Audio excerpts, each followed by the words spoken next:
Hello friends. आज इस video में हम जानने वाले हैं एसिडिटी और गैस में जो मेडिसिन यूज होती हैं उन्हें हम देखकर कैसे पहचानें कि यह मेडिसिन एसिडिटी और गैस में यूज की जाती हैं और यह मेडिसिन बॉडी पर कैसे वर्क करती हैं, यानी कि इन मेडिसिन की मैकेनिज्म ऑफ एक्शन क्या होता है। इन सारी चीज़ों को इस वीडियो में हम देखने वाले हैं। तो फ्रेंड्स, कोई भी मेडिसिन होती है उसके दो नेम होते हैं, एक उसका ब्रांड नेम होता है और एक उसका सॉल्ट नेम होता है। यानी कि ब्रांड नेम जिसे हम ट्रेड नेम बोलते हैं जो कि कंपनी डिसाइड करती है, और इसका जो सॉल्ट नेम होता है वो सेम होता है। जैसे कि यहाँ पे जो एसी लॉक है यह एक ब्रांड नेम है और यहाँ पे रेनिटिन एक ब्रांड नेम है, लेकिन इसमें दोनों में जो रेनिटिडिन है यह एक सॉल्ट नेम है, या दोनों टेबलेट्स में सेम है। इसी सॉल्ट नेम को देखकर ही हम यह पहचान पाते हैं कि यह मेडिसिन किस में यूज होती है। ऐसे ही हमें कुछ सफिक्स की जरूरत पड़ती है इन्हें पहचानने के लिए। जैसे जो फर्स्ट है वो है प्रजोल, यानी कि ऐसी टेबलेट्स जिनके नाम में प्रजोल आता है वो टेबलेट्स एसिडिटी या गैस में यूज होने वाली टेबलेट होती हैं। यह टेबलेट्स जो होती हैं वो प्रोटॉन पंप इनहिबिटर पे वर्क करती हैं, जिसे हम पीपीआई भी बोलते हैं, और यह एसिड को कम कर देती हैं, यानी कि जो एसिड प्रोडक्शन है उसे यह डिक्रीज कर देती हैं।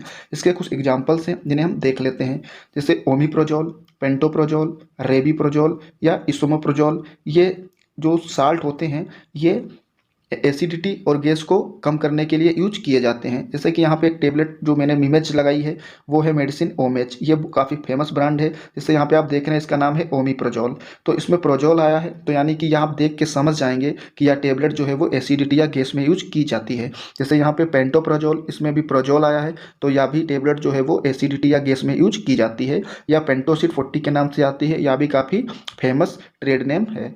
नेक्स्ट हम देख लेते हैं एक जो नेक्स्ट सफिक्स है वो है टिडीन। ऐसी मेडिसिन जिनके नाम में टिडीन आता है, जिनके नाम के लास्ट में टिडीन आता है, जैसे कि यहाँ पे आप देख रहे हैं सीमीटिडीन, तो इसमें टिडीन आया है, तो यह देख के आप पहचान पाएंगे कि यह मेडिसिन जो है वो एसिडिटी या गैस में यूज होने वाली मेडिसिन है। यह मेडिसिन H2 रिसेप्टर एंटागोनिस्ट पे वर्क करती है, यानी कि यह H2 ब्लॉकर होती है। इसके कुछ एग्जांपल्स जो हम देख लेते हैं, जैसे सेमीटिडीन, तो इसमें टिडीन आया है, तो यह मेडिसिन यूज होती है एंटासिड और गैस में। तो सेमीटिडीन जो है वो टेगामेट के नाम से आती है, काफ़ी पॉपुलर ब्रांड है ये। और फेमोटिडीन पेप्सिड के नाम से यह हमें मिल जाती है, और रेनिटिडीन यह हमें जेंटेक के नाम से मिल जाती है, या फिर यह हमें एसीलॉक के नाम से मिल जाती है, जो कि काफ़ी फेमस ब्रांड है। तो फ्रेंड्स, इस तरीके से हम उसके सफिक्स को देखकर यह पहचान पाते हैं कि यह मेडिसिन जो है वो एसिडिटी या गैस में यूज होने वाली मेडिसिन होती हैं। अब फ्रेंड्स, हम यह देख लेते हैं कि जिन व्यक्ति को एसिडिटी होती है उसमें कौन से लक्षण देखने को मिलते हैं। तो उसे एब्डोमेन डिस्कम्फर्ट हो सकता है, उसे वर्पिंग यानी कि उसे डकार आती हैं, या ब्लोटिंग, पेट उसका फूल जाता है उस व्यक्ति का, या फिर उसे चेस्ट में यानी कि हार्ट बर्न फील होता है, या उसके नेक में जलन महसूस होती है, और उसे नोजिया या वोमिटिंग हो सकती है, उसे डायरिया हो सकती है, या उसे हिचकी जैसे हिकअप्स हो सकते हैं। तो ये कुछ सिम्टम्स होते हैं जिन्हें देखकर हम यह पहचान पाते हैं कि उस व्यक्ति को एसिडिटी हुई है। अब फ्रेंड्स, हम यह देख लेते हैं, जो हमारा स्टमक होता है या कई सारे पार्ट्स में डिवाइडेड होता है, और ये पार्ट्स में कई तरीके की सेल्स प्रेजेंट होती हैं। उसी में से एक सेल्स होती है जिसे हम पेराइटल सेल्स बोलते हैं। ये सेल्स हाइड्रोक्लोरिक एसिड बनाती हैं, जिसे हम HCl बोलते हैं। यह काफ़ी हाईली एसिडिक होता है।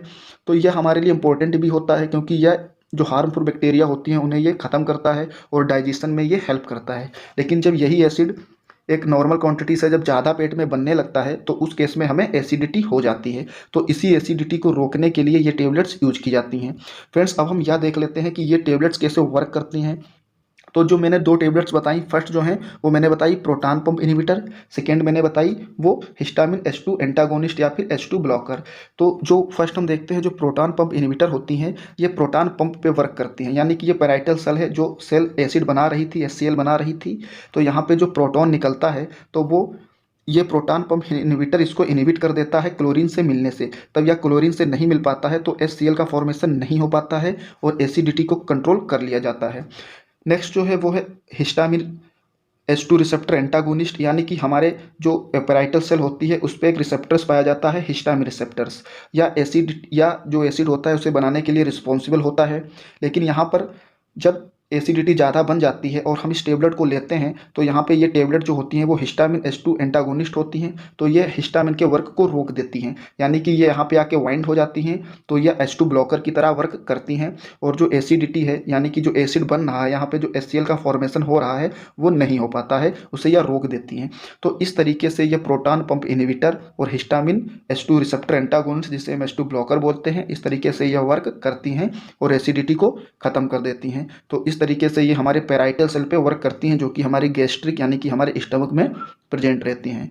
तो फ्रेंड्स, इस तरीके से मेडिसिन काम करती हैं और आप इसके सफिक्स में जैसे प्रोजॉल और टिडीन को देखकर पहचान पाते हैं कि यह टेबलेट एसिडिटी और गैस में यूज होती हैं।